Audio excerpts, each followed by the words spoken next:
এখন বাজারে অনেকে পাকা আমের সিজন, তো সবাই তো আমরা পাকা আম দিয়ে অনেকে অনেক কিছু খেয়েছি। আজ আমি পাকা আম দিয়ে তৈরি করব মিষ্টি। এই মিষ্টি যে একবার খাবে সে কখনোই এর স্বাদ ভুলবে না। তো কিভাবে এই পাকা আম দিয়ে মিষ্টি তৈরি করছি সেটাই আজকে আপনাদের সাথে শেয়ার করব। আশা করছি আপনাদের ভালো লাগবে। তো মিষ্টি তৈরি করার জন্য এখানে আমি বড় সাইজের একটি আম নিয়েছি। এখন এই আমটা থেকে পিউরি বের করে নিচ্ছি। এখন চুলায় চলে যাচ্ছি। তো চুলায় আগে থেকে একটি প্যান বসিয়ে রেখেছিলাম। এখন যে আমের যে পিউরিটা আছে এটা আমি প্যানে ঢেলে দিয়েছি। তারপরে এখানে দিয়ে দিব মেজারমেন্ট কাপের হাফ কাপ সুগার পাউডার। যেহেতু আমটা আমার অনেক মিষ্টি ছিল এর জন্য আমি চিনির পরিমাণটা কম দিয়েছি। তারপরে এখানে দিয়ে দেব মেজারমেন্ট কাপের 1 কাপ দুধ। এটা হচ্ছে গুঁড়ো দুধের পরিমাণটা এই মিষ্টির ক্ষেত্রে একটু বেশি দিতে হবে। এখন সব কিছু নেড়ে চেড়ে এটা আমি রান্না করে নিব।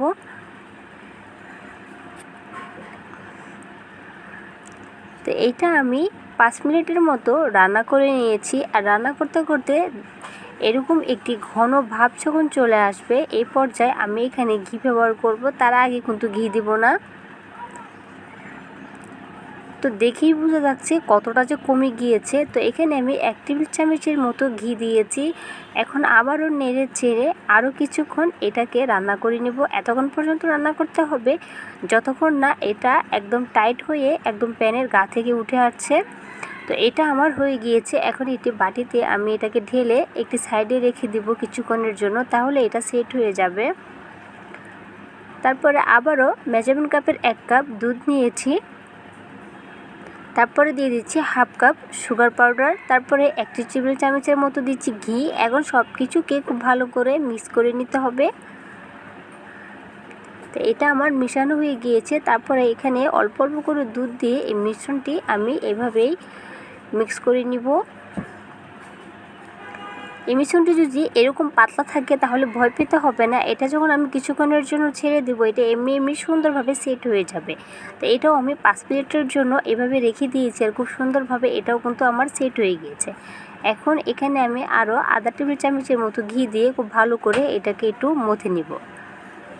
তো মিক্স করা হয়ে গেলে এভাবে হাতের তালুতে অল্প অল্প করে নিব আর এভাবে হাতের তালুতে নিয়ে একটি মিষ্টি আকারে শেপ দিয়ে নিচ্ছি।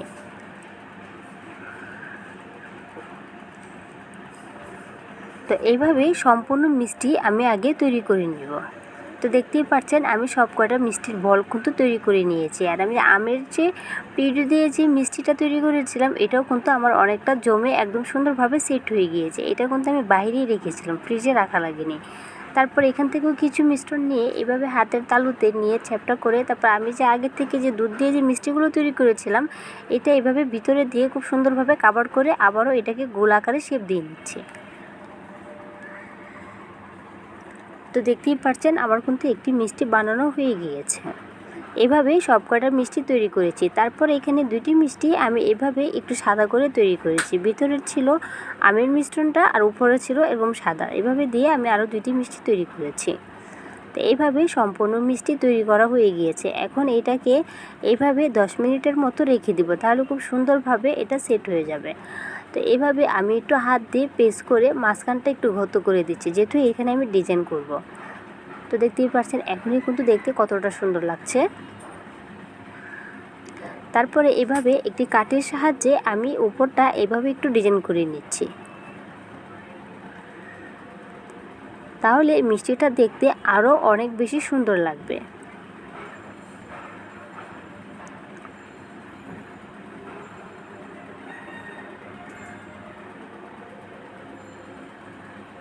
তো দেখতেই পাচ্ছেন এইভাবে কিন্তু আমি মিষ্টিগুলোকে ডিজাইন করে নিব। তো এই তো এইভাবেই সবকটা মিষ্টি আমি একটু ডিজাইন করে নিয়েছি। এতে কি হবে, দেখতে আরও বেশি সুন্দর লাগবে। তো দেখতেই পাচ্ছেন মাশাআল্লাহ দেখতে এখনই কতটা সুন্দর লাগছে। তারপরে উপরে আমি একটু টুটি ফুটি দিয়ে আমি একটু ডেকোরেশন করে নিচ্ছি।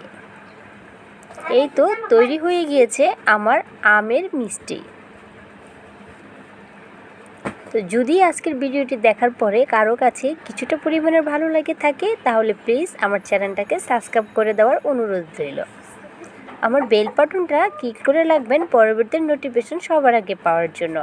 আর আমার এই পাকা আম দিয়ে মিষ্টিটা কীরকম হয়েছে, যে সমস্ত আপুদের কাছে ভিডিওটি দেখার পরে ভালো লাগবে অবশ্যই আমাকে কমেন্টে লিখে জানাবেন। এইটা এত বেশি মজাদার ছিল যে আমি কি বলবো, দোকানের মিষ্টিকে হার মানিয়ে দিবে। আপনারা একদিন হলো পাকা আম দিয়ে এই মিষ্টিটা বাসায় তৈরি করবেন। তো আমি একটি কেটে দেখাচ্ছি এটার ভিতরটা কীরকম ছিল।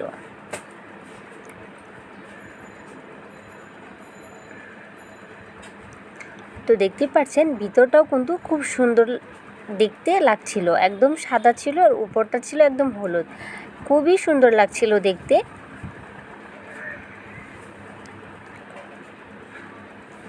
তো আজকের ভিডিওটি এই পর্যন্তই। আল্লাহ হাফিজ।